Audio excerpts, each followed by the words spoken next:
China में एक गांव के अंदर एक व्यक्ति के पास एक बहुत ही नायाब घोड़ा था जो कि हवा से बातें करता था। एक बार उस व्यक्ति को वहाँ के महाराजा ने बुलाया और कहा, ये घोड़ा हमें बेच दो, हम तुम्हें तुम्हारी मुँह मांगी कीमत देंगे। पर उस व्यक्ति ने हाथ जोड़कर महाराज से मना कर दिया कि जी नहीं सरकार, ये घोड़ा मैं आपको नहीं दे सकता।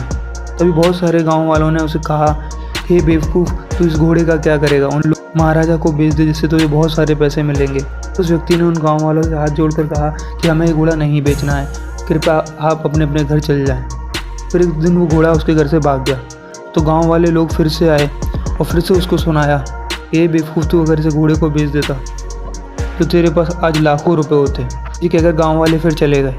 और फिर कुछ दिन बाद वो घोड़ा वापस आया और अपने साथ 20 नए और नायाब घोड़े लेकर आया।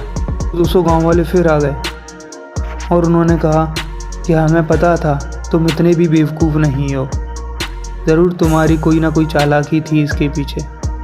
अब तो यार तुम बहुत ही अमीर हो गए हो, अब तो तुम्हारे पास 21 घोड़े हैं। उस व्यक्ति ने कहा, तुम लोग अपनी राय देने क्यों चले आते हो। तब घोड़ा भाग गया था तब भी, अब घोड़ा वापस आ गया है तब भी आपको परेशानी है। गांव वाले वहाँ से चले गए और उस व्यक्ति के घर पर जब 20 घोड़े हो गए तो उसका बच्चा उस घोड़े को चलाना सीखने लगा और तभी वो उस घोड़े से गिर गया और उसकी दोनों टांगें टूट गई। तो गांव वाले फिर आ गए और कहने लगे, हमने तो तुमसे पहले ही कहा था, ये तुम्हारे बस की चीज़ नहीं है। उस व्यक्ति ने बोला, जो भी होता है अच्छे के लिए ही होता है। अब उसकी दोनों टांगें टूट गई तो इसमें हम क्या कर सकते। भगवान ने कुछ तो अच्छा सोचा होगा।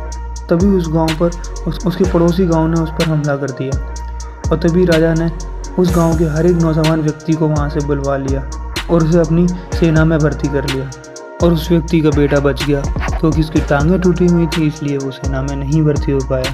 तो दोस्तों दुनिया में 95% लोग ऐसे हैं जो उस चीज़ के बारे में सोचते हैं जो उनके कभी हाथ में है ही नहीं और ना ही थी। तो दोस्तों जब आपको कल का पता ही नहीं, हम उसके बारे में सोचकर क्या कर सकते हैं।